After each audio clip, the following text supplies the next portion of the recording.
From the Kogut Institute for the Humanities at Brown University, this is Meeting Street.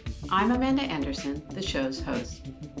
Since the advent of ChatGPT, there's been much talk of how new technologies in AI will affect universities, and in particular, the ways in which faculty teach.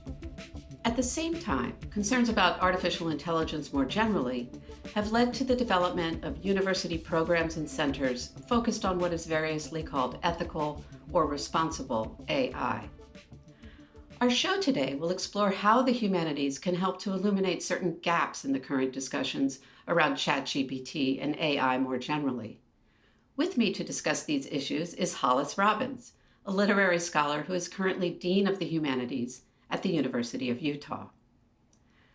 Professor Robbins specializes in 19th century American and African American literature and culture. She is the author most recently of Forms of Contention, Influence in the African American Sonnet Tradition.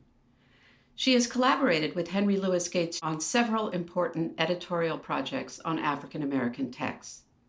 She's also written provocative reviews and opinion pieces for the Chronicle of Higher Education, Inside Higher Ed, and the Los Angeles Review of Books, among other venues. An astute commentator on academic culture, Hollis Robbins is also a gifted university administrator, and that combination makes her an especially appropriate guest for today's topic. I'm delighted to have her here today to share perspectives on current questions around artificial intelligence and scholarly practice in the humanities. Hollis, welcome to Meeting Street. I'm so glad to be here.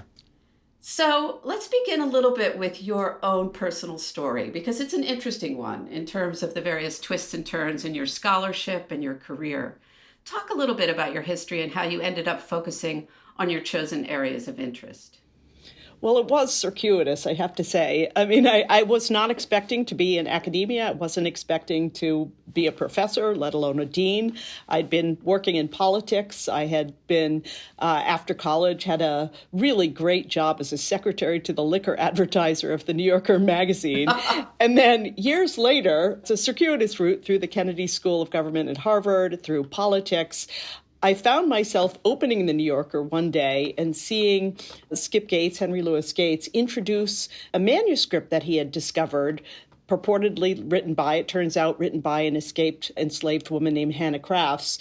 And I was reading the magazine, and he had some pull-out quotes, and she had, in writing her own autobiography and fictionalized story, borrowed from Charles Dickens' Bleak House. And I found this so interesting, and also interesting that nobody at the New Yorker had caught it. I called up some old friends, and within 15 minutes was on the phone with Henry Louis Gates, with whom I've been collaborating for 20 years, and opened up a field of scholarship of how it was that African-American authors came to use and signify upon Victorian texts. So that's the weird way I got here. Right. So just to clarify, so after you went to the Kennedy School, you decided to get a PhD in literature, but you studied Victorian texts, correct? And then, yes. And then it was when you discovered the New Yorker text that you kind of became really fascinated by African American literature. Right. I began thinking about Victorian novels only because of my work in politics and at the Kennedy School of Government studying organizational theory. This was my focus, how organizations work, how new bureaucracies work. I worked in politics. And so when I decided, primarily on a whim, to go get a PhD in English, Victorian novels like Dickens or Eliot or Wilkie Collins, or Trollope, novels that focused on bureaucracies appealed to me. I didn't know that would lead me to African American literature. That is so interesting, and it may be a partial answer to what I'm going to ask you next. We're at a moment when the humanities face forms of defunding in certain sectors of higher education, and when articles appear regularly noting the decline in numbers of humanities majors, as well as the allegedly unpromising career prospects for those who do study in those fields.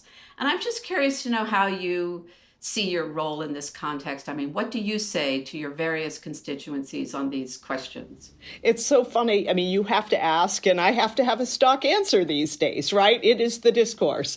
And my stock answer is, well, in fact, humanities are flourishing if you think about humanities sort of writ large. Just this past year, we hired 2 new faculty members in our English department who study video game narratives that are really dominating much of the narrative space as much as films and books and short stories and what have you.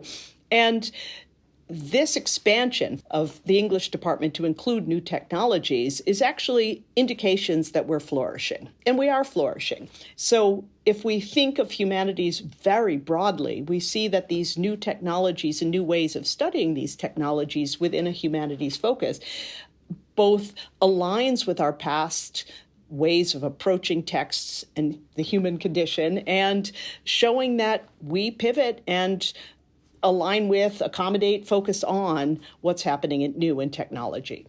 That's really interesting. I think what's striking to me, too, about your response is that you're really zeroing in on areas of study, which is to say the kinds of work that humanities scholars do as culture evolves, the ways in which their projects themselves evolve, but also are continuous with past projects. And implicit, in your answer, I think, is that it's imperative that the university protect basic research, because if all that one responds to is this notion that it's not seen as potentially the correct major for certain career prospects, you're going to endanger whole areas of cultural and historical knowledge. So I think that that's crucial.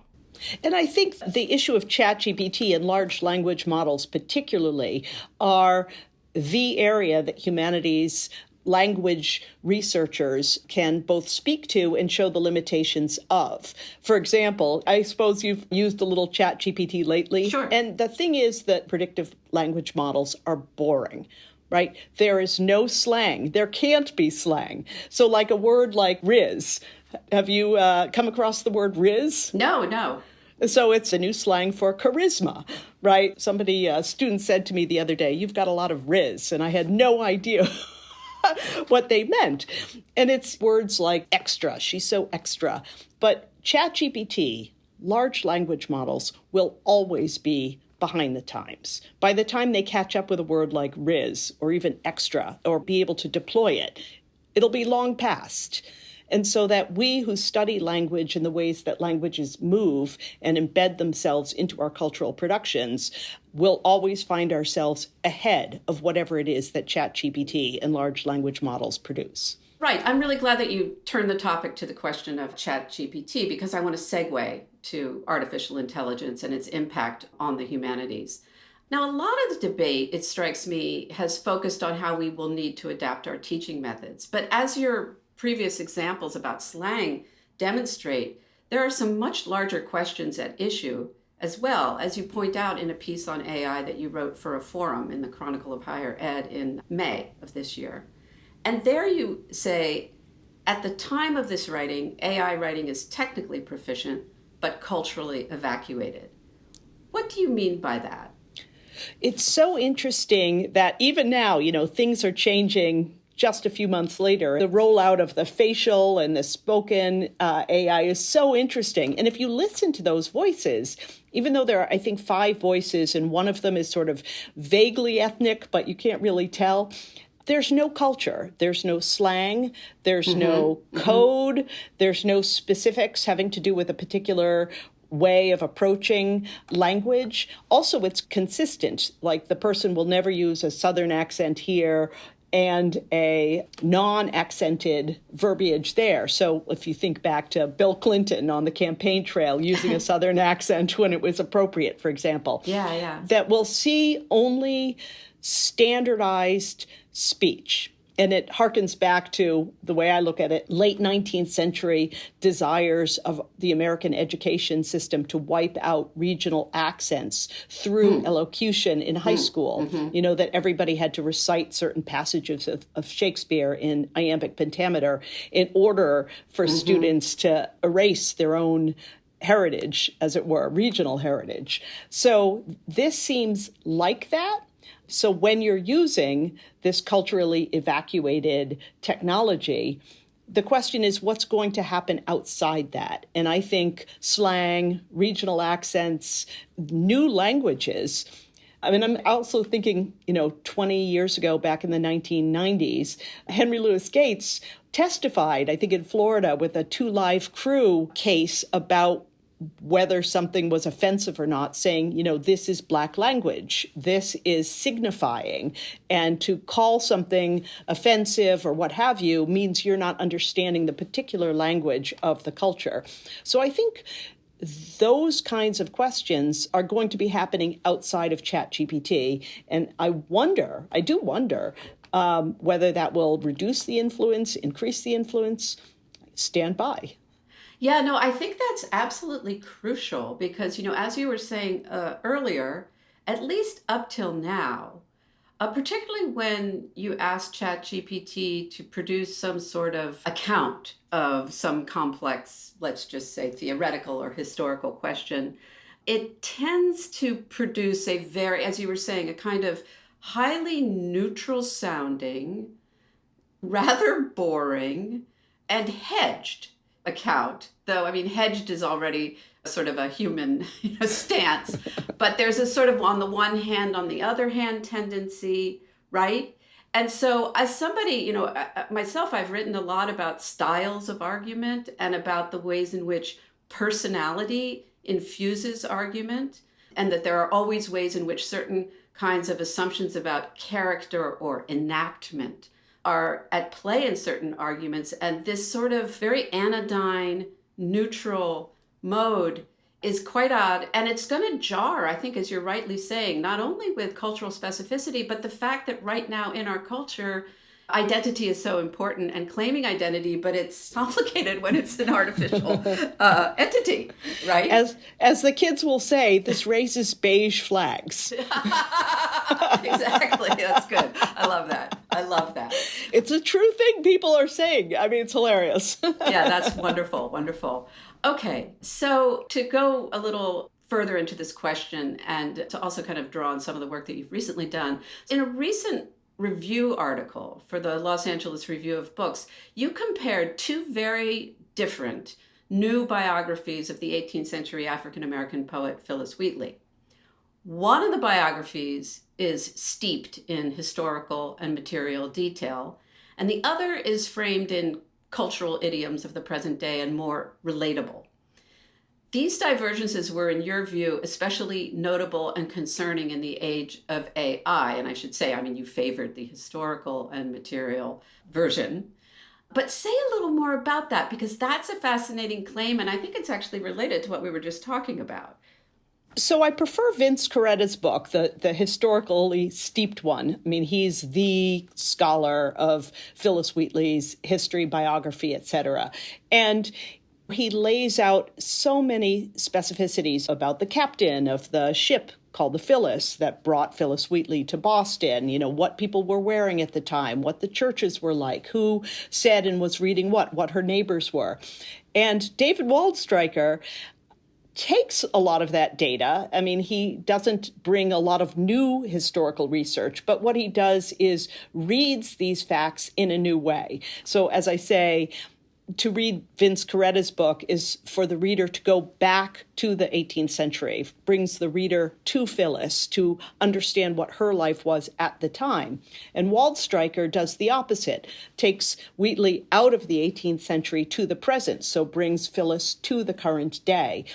And I think the danger there is how we connect a life with the poetry and her output and a canon, how we come to understand who she is and what she wrote. So, for example, he begins with a poem that she writes about a dangerous sea voyage in which 2 people almost died, and suggests that when she's writing about a sea voyage, she must be thinking about her own Middle Passage sea voyage from Africa to America. And yet, when you look at the time and the place and what she was reading Odysseus, she was reading the Bible with Jonah and Paul and their sea voyages. I mean, so much of the literature that she was reading was about dangerous sea voyages. So for her, to write about a dangerous sea voyage is to insert herself into a literary tradition. Now, these days, I don't know, have you been on many dangerous sea voyages? I have not, right? So if I don't know anything about this, it would be easy for me, and it was easy for ChatGPT to say, yes, she had a dangerous sea voyage, so she must be writing about that. And that kind of facile connection, I think, precludes the kind of work that we actually do in reading texts and trying to understand how they emerge and what they mean and how they fit into a genealogy. That's really interesting because that, in a way, also shows an instance in which ChatGPT is marked by the idioms and frameworks of the present day. It is unhistorical. It's culturally specific, not in the ways that you were talking about earlier, that it fails to capture, like slang and different forms of speech, and but rather it's channeling a certain therapeutic culture based on assumptions about what writers are thinking of when they write. That's interesting because what you're suggesting is that it's present, but not quite present enough. Right. And that's really interesting, right? Because it's not longitudinal. It doesn't really read for influence. It flattens the present. Yes, and yet it's not present enough. That's really funny. Yeah.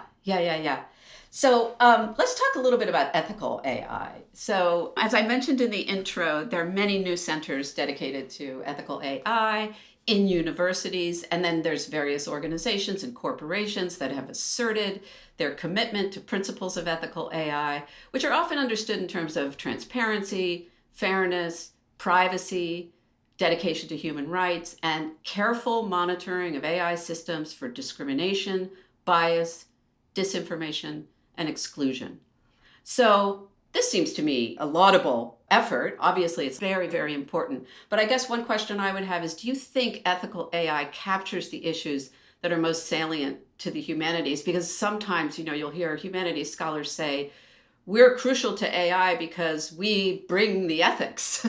But if you actually look at the mission statements or the kinds of work that these centers are doing, I just wonder, what's your opinion about them? Does it capture, as far as you're concerned, what's important to the humanities? I think the weak link, and one of the ways that we're approaching AI, is the request that humanities be central to all projects, having to do with the ways that large language models have bias, the way that things like prompt engineering channel responses in a very narrow channel. And also, one of our faculty members here in English is doing a project on artificial ignorance. Right? And artificial forgetting and ignorance and deciding not to know or not to focus on something is so central to literature, to the human condition. I'm not going to go there. We're not going to think about this, right? Or you can imagine the way GPS works or a map works when you get near Dick Cheney's house, right? It all goes gray, right? So what happens when you have ask AI or ask a large language model not to go someplace or to forget about a certain thing? We humans know what that means. We go around something, we evade, or we fill in the gaps. But how does a large language model do that? How might AI do that differently? How do we think about our human mind, for which ignorance and forgetting, deliberate ignorance, is such a big part of who we are? So I think these central questions are going to be a key part of how we approach responsible and ethical AI at the University of Utah. Again, what I'm so struck by is you're pointing to certain, I would even say, kind of psychological tendencies amongst humans and thinking about how that might play out in an intentional or reflective way with AI. And I agree that what's crucial is the critique element of ethical AI, which is to say, exposing the power-laden dimensions of certain systems. But I do think, and this harkens back to what we were talking about earlier, that certain things are lost to view. I mean, what about judgment or layered experience that results in forms of situated judgment? How is that sort of mindset or thought habit going to be captured or covered by AI. And I think it's just utterly crucial in so many forms of work, both intellectual and practical. We have a real focus here as well on ethics in our philosophy department, and this wonderful faculty member who teaches a class on wilderness ethics and tells a story, for example, of two people hiking and one falls in a crevasse and they're tied together. And at what point do you decide the light is falling and you're not going to get back to the camp unless you cut the rope right now? And you can't hear and you can't speak and you can't communicate. And so what do you do? And this is a real situation. She tells what happens afterwards. But you can't put a question like this to AI. You can't have it think through the way people think through, bringing their ways of thinking, their methodologies, their histories, their emotions, their religion. And that kind of work and teaching will continue to occur in the classroom despite all of this.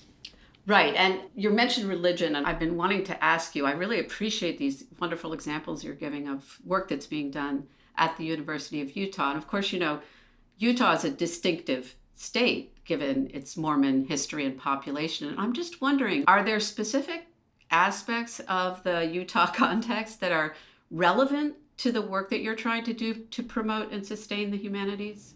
Well, interestingly, yes. I was invited to go visit the Church History Library a couple of months ago. It was a fantastic place, right? The entire archive history. And I had lunch afterwards with one of the scholars who's a curator of the Joseph Smith papers. And I was saying, like, what's it like being a curator, you know, when you could find a piece of paper that might change something? And, you know, I'm Jewish. And I said, for us, it would be like finding a piece of paper that said, you know, Lot's wife didn't turn around. And he said, yes. He said, in fact, this is what's exciting because we're a young religion. Things could change. We may have more nuances. We may find things that are new. And that's really exciting. And it's an opportunity to work with scholars on a new and growing and very influential religion. So it's been interesting to see how we might work together, for example. When I was down in the basement of the Church History Library, down in cold storage, like minus 40 degrees or something, right? He's showing me some shelves, and there's an entire shelf of Mormon games. So like Lego, Brigham Young, and, you know, some Trivial Pursuit, and like these really fantastic sort of chutes and ladders games. I'm like, wow, this is really interesting. And I went back and I told some of our video game narrative people. And so we may have a postdoc who works on religious games or the genealogy of games in particular settings, that how do games support, augment, amplify, you know, are needed for or are useful for particular religious groups. So it's going to be fantastic. Yeah, I think that you're making a general point about the importance of the local, which in your case is lit up due to probably prior unfamiliarity with it, but that in other cases might be more directly and intentionally embraced. And I think that, in a sense, there's much work in the public humanities that aims to do just this. But that's fascinating that you're seizing the opportunity. Seizing it. Yeah, wonderful. Okay, I want to return to your own scholarship for a minute, and in particular, your recent book on the African American sonnet tradition, and kind of try to link it up to this prior discussion we've been having about AI. Is there any place for data science in the kind of recovery work that you do in the book? And perhaps first, for the benefit of our listeners, tell us a little bit about the project, and then maybe address this question of whether data science can contribute to such a project. So the book, Forms of Contention, Influence in the African American Sonnet Tradition, is about this long and long hidden tradition of African American sonnet writing. So Phillis Wheatley, in fact, wrote the very first Black sonnet or sonnet by an African American writer in 1768, in fact. And in the 18th, 19th, and 20th century, there was a long tradition of African American poets who wrote sonnets. And why not? In part because sonnets are what poets do, and why not? And in the era of Black newspapers and journals, sonnets fit really well at the bottom of a column, right? Because they're square. And so editors would say, like, give me more of those sonnets because they fit, right? But in the Black arts era, Miri Baraka, his great move in the Black arts movement to deracinate poetry from its European, quote unquote, European roots, really promoted and launched a conception of Black poetry that got great purchase in universities that decided to artificially ignore or forget this entire literary tradition. And so when I started reading old Black newspapers, African-American newspapers from the 19th and 20th centuries, and kept seeing these poems, my book is about this hidden tradition and this really strong genealogy of influence for sonnet writers that you see today, for example, in writers like Natasha Trethewey and Terence Hayes. So the interesting question I've been asking is, if all these newspapers get into the training data set, what have you, would AI have noticed this long before I did? Would it have said, okay, I have read all sonnets written by humans. And in fact, there are many, many, many sonnets written by African-American poets. Like, as a kind of pattern recognition functionality, big data, as sort of non-biased viewer or reader, may have seen this before I did. I was not influenced by Amiri Baraka, but I saw his influence. But there was a great barrier of entry to get to the point where you would even know you would know this history. And AI might have just seen it. What you're acknowledging there is that there's bias in scholarship and the history of literary production too. We know this. We've been talking a lot about what AI can't see. But, I think that's a really fascinating point, that a kind of some sort of information gathering could light up things that we thought we knew or had no idea existed. And I will go back to the Hannah Crafts question. When I opened up the New Yorker, and here is Henry Louis Gates telling the story of this manuscript he found by this woman, Hannah Crafts, and we know now she was a real person because of the excellent scholarship of Greg Hekimovich, who was a Victorianist, or started as a Victorianist, and actually did the archival work to find her.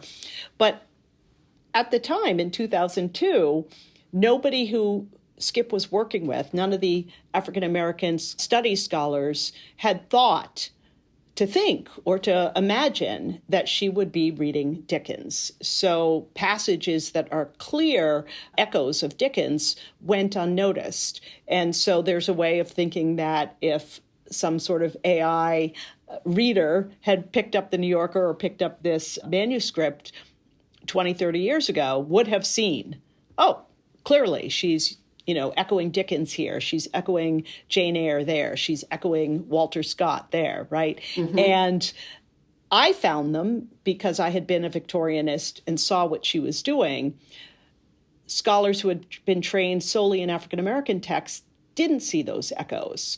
So, it's an interesting question what, knowledgeable humans bring to the table when we're constrained by discipline and don't really think outside our discipline, and what pattern recognition software might assist us with.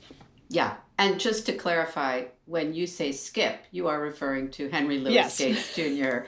I don't know if ChatGPT would know that. Okay. So it's been really terrific talking to you about all of this. And as a last question, I want to ask you, what projects do you have in mind for the future, whether scholarly or institutional? I'm working now on a book about Robert Hayden, who is the great poet who studied with Auden, actually, and his work really flowered in the 50s and 60s. And he, too, was sort of cast out by Amiri Baraka as not being Black enough, as not focusing enough on the Civil Rights Project or the Black Arts Project, when his poetry is, of course, deeply embedded in his own life as an African American. So the ways that his work hasn't been read for the influences of Auden, or the way that Auden, who forged a close relationship with his student, might have been also influenced by Hayden. So this is the work that I'm working on now. Oh, I love that. That's wonderful. Well, it's been a pleasure to talk to you, and I just want to really thank you for being on the show and for engaging these questions with me. Thank you. It's been delightful. Meeting Street explores some of the most important and creative work being done in the humanities today through conversations with scholars and thinkers who are extending the boundaries of their respective fields. The show is produced by the Kogut Institute for the Humanities at Brown University. Gregory Kimbrell is production manager, and Jake Sokolov-Gonzalez is sound editor. If you enjoyed this episode of Meeting Street, please follow and leave a review wherever you listen to your favorite podcasts.